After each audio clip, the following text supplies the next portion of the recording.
playing a new game for the first time, it's like a first date with a special someone. The first moments, the first impressions a player will have, controller in hand, all this matters as to whether or not people are going to enjoy playing your game.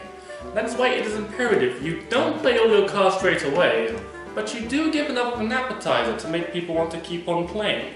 And I must say, Cuphead does this beautifully with the root pack.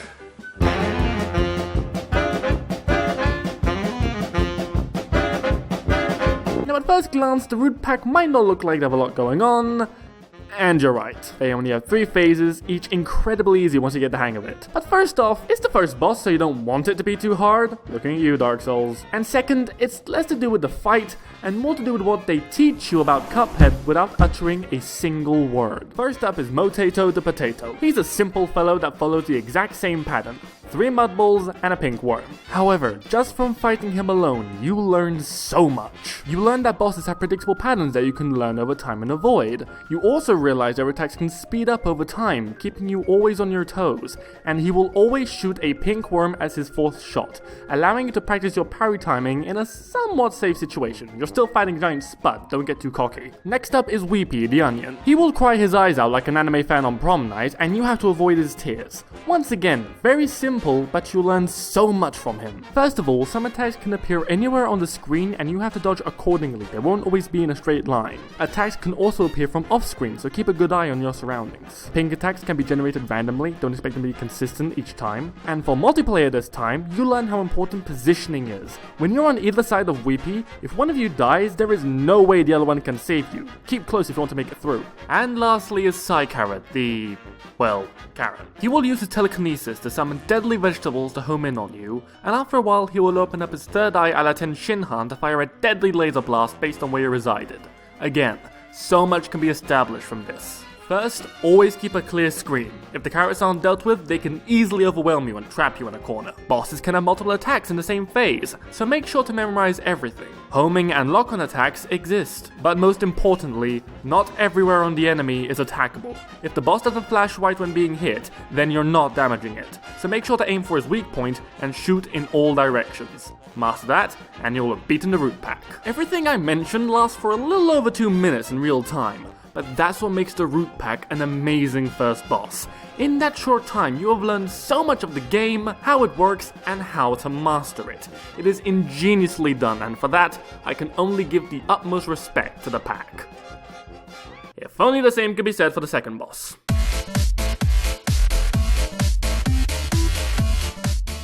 I'm not gonna lie, it's kind of hard going from the amazingness that is the root pack to Goopy Grande. Now, like the root pack, Goopy is here more to teach the player rather than being this monumental threat. This time focusing on 2 more factors, ducking and dodging. The thing is, when it comes to dodging, Carrot did it better, and ducking... Let's be honest, how many of you ducked during the playthrough of this game?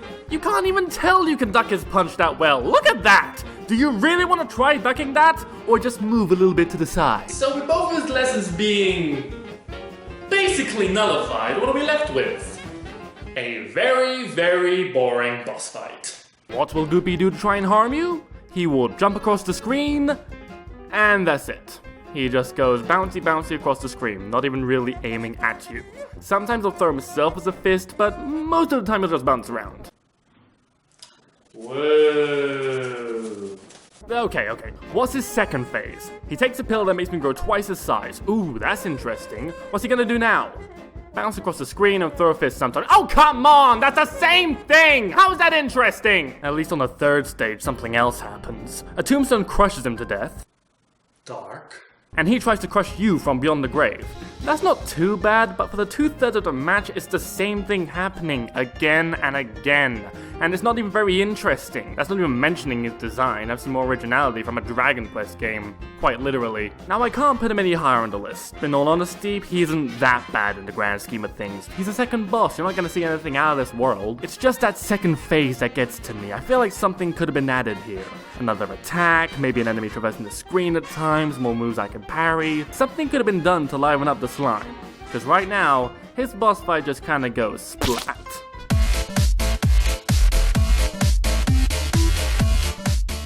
Mother Nature can be beautiful. Mother Nature can be calm and soothing. But when she wants to, Mother Nature can scare the crap out of you. Creatures that suck blood, fangs that tear you to shreds, everything under the ocean. The, S-word that rhymes with rider? Mother Nature can show you a bad side. Case in point, Cagney Carnation. Don't let this cute flower fool you, otherwise you'll get the thorns. Cagney Carnation is the last boss of the first world, and they let you know it. Attacks that take up half the screen, a hitbox located only on his head, attacks you need to parry, swarm of enemies. Cagney is the final hurdle you need to pass to show you've mastered all of the basics of Cuphead. That's not even going into the second phase, where Cagney transforms into a Dandi-lion. I get what you did there. His vines take up the entirety of the bottom platform, meaning you need to alternate between the 3 flying platforms, all while dodging his vines and engulf 2 platforms at a time, all the while he fires projectiles at you. Things just got serious. This sunflower wants to rain on your parade. Okay, I'll stop with the plant puns. It is so damn fun to nip this boss in the bud. The pace of the fight never lets up, always giving you something to worry about while trying to land hits on his face. It's so fast paced while staying fair. But that's not the best part. The best part is his boss thing.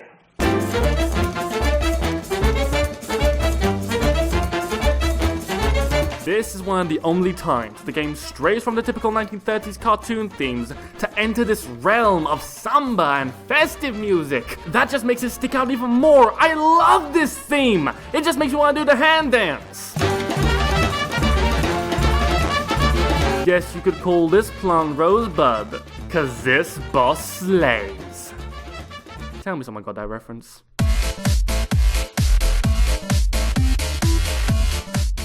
After fighting this boss, my soul's probably on that train. The last of the soul contract bosses, the Phantom Express. You can tell it's the last one. The Phantom Express is a very unique boss fight. And by unique, I mean frustrating. All fight long, you find yourself in a small cart riding alongside the train and have to fight your way past Blind Spectre, T-Bone, the Blaze Brothers, and the head of the train itself. Now, although those guys aren't bad on their own, well, except the Blaze Brothers, those guys are bastards. No, they're not the pains in the ass. They are. All fight long, you have these annoying flying pumpkins flapping their way across the screen. They don't hurt you, they don't attack you, but what they do is drop their...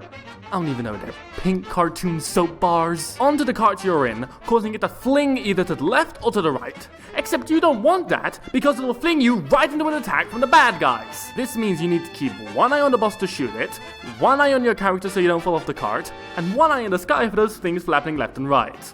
Oh, what's that? You don't have 3 eyes? Well, me neither, and that made this fight really annoying. You only need to slip up once. Just once for the cart to go shooting away, you start to panic and mess up and use all of your hit points you were saving for the later phases. And even when you get past Spectre and T-Bone, the pain has just started. The Blaze Brothers will take it in turns to shoot lightning out of their mouths and... Wait, lightning? But they're the Blaze Brothers, why isn't it fire? You know what, I don't care. That covers 2/3 of the screen. But then you have these ghosts homing in towards you, and when they die release a pink skull that will hit your cart and send you flying into the lightning. To hold the phone, I need to make sure not to get zapped by lightning, all the while killing those ghosts homing in on me, all the while parrying their skulls so they don't hit the cart, and somehow find 0.3 seconds of free time to hit the boss? What the hell? No one has those kind of reflexes. What do I look like to a Super Saiyan? You think I just go Ultra Instinct, see the future or something? And after all that, the fight still isn't over, because now you've got to hit the head of the train in the heart, and you're most likely on 1 HP after all that. So you need to parry his tail to show his weak point, and what hit me there?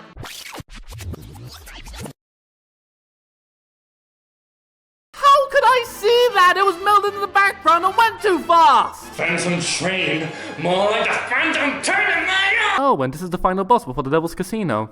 I guess they really did end up on the wrong side of the tracks.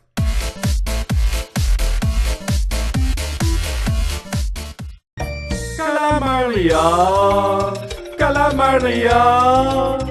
Sounds like a foghorn, just become airborne just to strike ya. Surrounded by many fishy friends, they will make sure you meet your end. Hurricanes will trap you, the eels will zap you. Calamaria, Calamaria, Calamaria, Calamaria. she will defeat you, cook you and eat you, just like Shia. Just like Shia. Where do you think the ghosts come from? Swallowed men whole like a mushroom. By turning that thing, just watch us swing a la Marlia. A small turtle friend will shoot your rear end. A floaty seahorse will bash you with balls. Mr. Land fishes will shoot their fishes and make you sleep with them. The pupfish will fly high up in the sky. The ghosties will strike and kill you with fright. A snake catch a fleas, you'll drift in the bleed. This boss fight is a gem.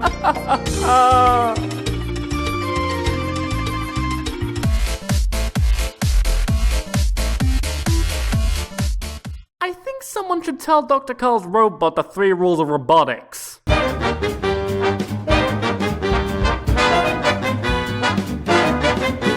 Going from the best flying section with Calamaria to the absolute worst flying section with Dr. Carl's robot. This is a boss fight where you don't even have time to breathe, let alone kill the bastard. Why is that? Well, maybe it's because of the 10,001 attacks coming from all over the place! In the first phase, you need to destroy 3 of the robot's weapons. A laser that covers the screen and blocks your shots, another laser you need to parry to disarm, and mini kamikaze planes that fly across the screen from bottom to top. And I think you can tell just by looking at the footage that it's a bloody nightmare. You need to take into consideration so many factors, even Einstein would be overwhelmed. Disarm the lasers, but don't get blasted by the big one, but don't let those planes get too close, but don't forget to disarm the laser, it's hell on earth. Now you may be thinking to yourself that once you destroy a weapon it gets a bit calmer like in other shoot 'em ups, you know, once you destroy the laser that's one less thing to worry about. Poor naive child. Once you destroy a weapon, it is immediately replaced by another weapon that you can't destroy. If you blow up the planes, you need to deal with cat bombs that home in on you and get faster as time goes on. Destroy the big laser, and you'll have a cannon spread shooting the screen. Destroy the parry lasers, and his hands will cut the screen in half and shoot at you. And after destroying all 3 weapons and the heart, the head flies off and you have to stop it from flying. That's not too bad. But wait, there's a 3rd phase. Once the head is stopped, the doctor will appear and use a Chaos Emerald, I think, to spread shot the entire screen as lasers try to block your path. And during this entire phase, which lasts all of this, you hear this on loop.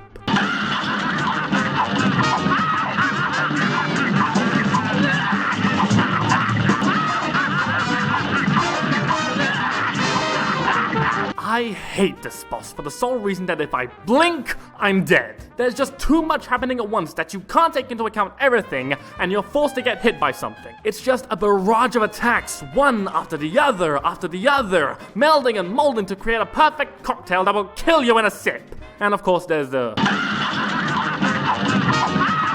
Make it stop! You're in for one hell of a time.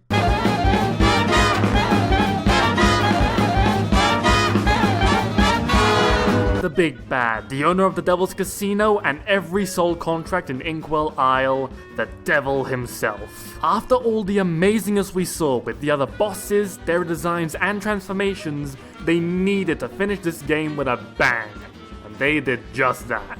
The fight starts with you refusing to give the devil the soul contracts you've worked so hard on collecting, aptly spitting on the deal Cuphead made with him. The devil isn't too happy about that as he glares at you, his eye telling you that you're not gonna be in for a good time. The intro says it all. Look at how frightened Cuphead is. Every other boss fight, Cuphead has been determined, ready to duke it out with dragons, pirates, and robots. But here, he is terrified. Look at the expression on his face. And that will soon be yours as well, because holy hell, this boss is hard. A spider demon jumping from the ceiling, a dragon forcing you to run, magic incantations, the deadliest game of clap your hands. The devil is not taking any prisoners today. You need to be on your A game, time your moves just right. One slip up could mean the end for you. And all the while, little devils appear left and right, traversing the screen, just waiting for you to not pay attention and smack right into them. But this isn't what makes this fight so bad.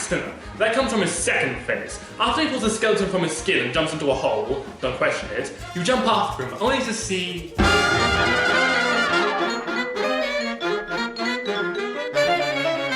I will have you know, I haven't felt this helpless in front of a boss since I played Shadow of the Colossus for the first time. You just see this creature towering over you and panic! Everything you have mastered in the game comes in useful here. Axes you need to dodge, bomb bats you need to parry before they explode, falling poke chips you need to avoid, all the while staying on 5 rather small platforms and not falling off. This fight is intense. It's 3 minutes of pure exhilaration, and you will feel the need to try again and again, mastering the attacks until you get it just right. You will rage, if my Twitter feed can tell you anything, but then it's all worth it when you make him cry like a little baby.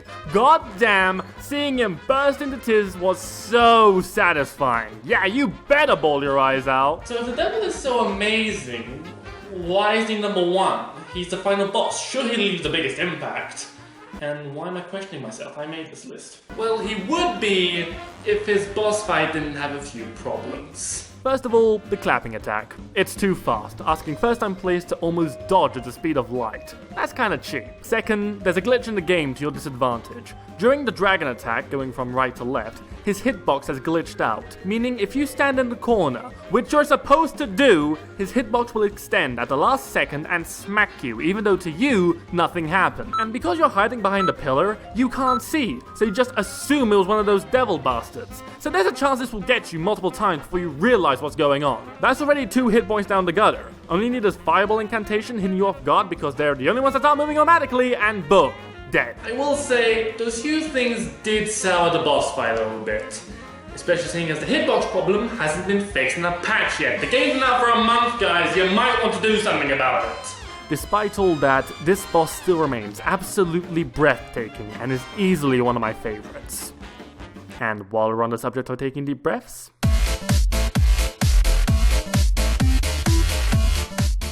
I knew fighting a dragon wouldn't be easy, but this is taking the proverbial piss. Grim Matchstick is most likely going to be the final boss you'll fight in World 2, and also happens to be one of the cheapest, and the first boss I genuinely hated in this game. You fight high up in the sky, having to jump on randomly generated clouds to follow and shoot Grim, while the screen auto-scrolls towards the right. And with that sentence alone, you should see the first few problems. Who, in the history of planet Earth, has ever thought, oh yes, I love it when a game takes away all form of movement from me and forces me to trudge along at its pace. I love being a masochist. all fight long you have to deal with keeping up with Grim, trying to get some shots in his kind of wonky hitbox, all the while jumping from cloud to cloud and not getting trapped because of their RNG, and dodge his multiple attacks. And that's just the first phase. In the second phase, Grim is now behind you, crouched down as he sends forth flaming minions. Most of them won't do anything but pace along the tongue, but some of these bastards decide to jump onto you and burn your buttocks. So now you have to deal with shooting backwards towards Grim, being at a low enough level to damage him in his bloody wonky hitbox, but not too low, otherwise you'll hit the fireballs. And you have to dodge the jumpers, and you have to keep up with the pace of the auto-scroll. But wait! There's more! There is still one more phase where Grim turns into a goddamn Hydra! Now there are 3 heads shooting in your back with fireballs that, if hit by a bullet, will explode and cause spread damage. And once in a while the middle head will turn to a flamethrower and blast half the screen. So that means this phase, you have to shoot backwards towards Grim. Don't shoot the fireballs. Dodge the flamethrower that takes up most of the screen. Jump on platforms that are randomly generated. Follow the auto scroll of the level. And make sure you have enough lives from the other 2 phases for this one. And as if all that wasn't enough, this phase lasts for goddamn ever. I have dealt so many hits right now. Why won't you die? Nothing in Grim Matchstick is fun. Random platforms, auto-scroll levels, shooting from behind, basically forcing you to use a horseshoe power-up, attacks upon attacks, a massive health bar. Honestly, I'm just burned out explaining everything. Let's just move on.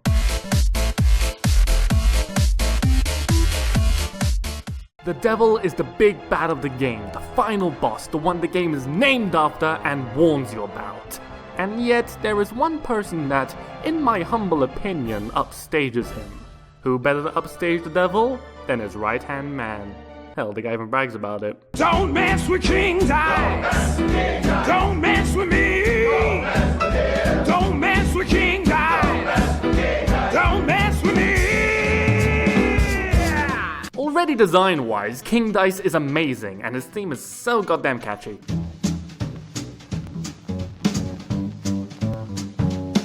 But his boss fight is where he really shines. After collecting all the soul contracts, King Dice confronts you, angry that he lost a bet with the devil. For punishment, he isn't going to let you pass, as you have to face him and his casino minions. And holy crap, you're in for the marathon. The fight starts off with King Dice summoning a 3-sided die that you need to parry. The number displayed will be the number of moves your token takes across the crab table, and depending on where you land, determine what happens next. Most likely you'll be fighting one of his minions, like a cigar, glasses of alcohol, a white rabbit, Mr. and Mrs. Domino, the list goes on.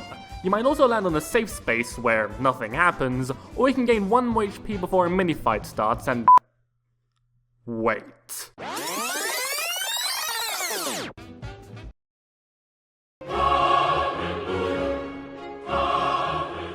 I just regain HP?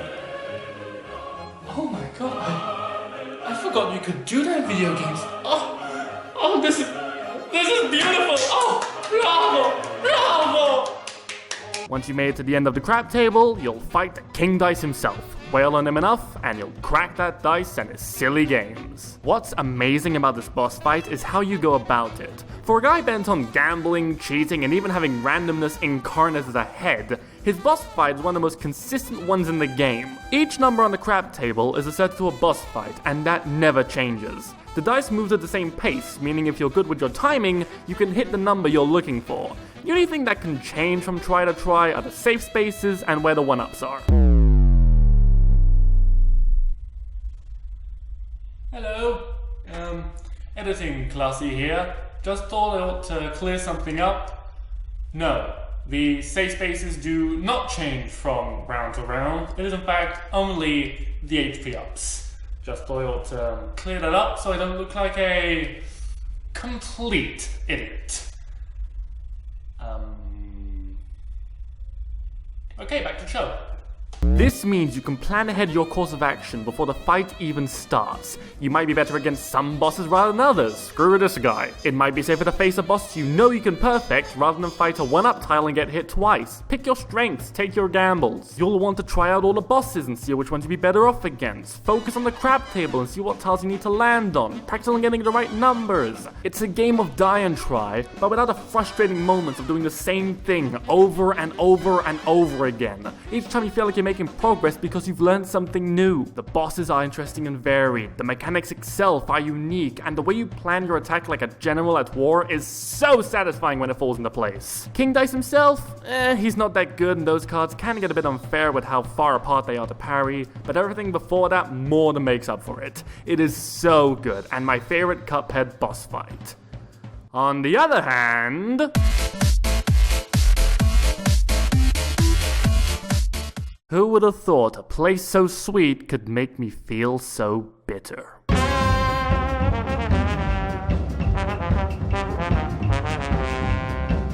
Rumor Honeybottoms. I absolutely hate everything about Rumor Honeybottoms. All the problems I listed from my other worst bosses have all joined forces in the final round to break what sanity I had left. Auto-scroll level? Random platforms? Unfair attacks? Pain in the ass to hit? A final phase that takes too many hits? Obnoxious boss?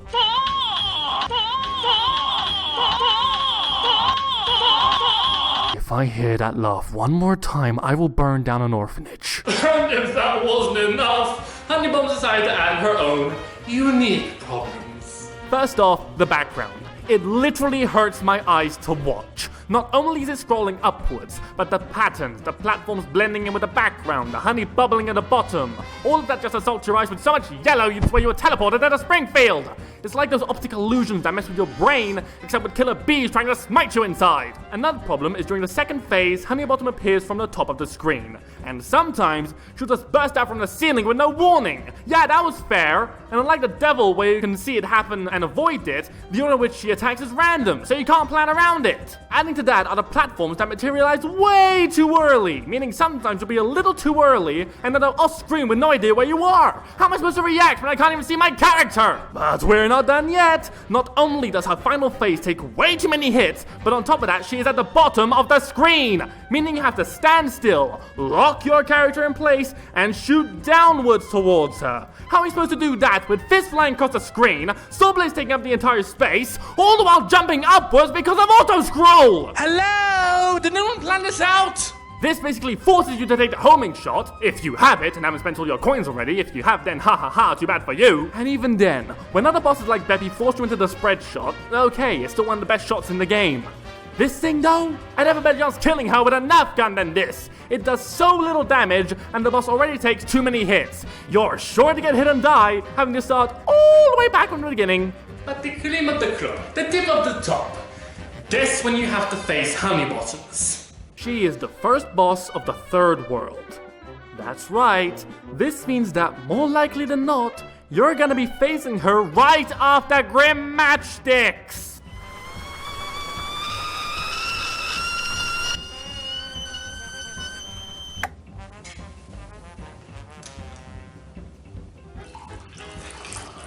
So let me get this straight. Not only does she have all the problems of the other bosses, not only is she frustratingly unfair, not only does she make me want to rip my eyeballs out and cook them like meatballs, but you have to fight her right after the other frustrating unfair boss that makes me want to rip my eyeballs out and cook them like meatballs.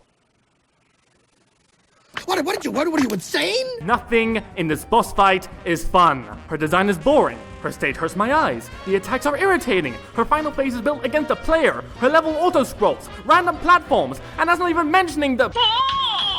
Okay, that's it! Time for another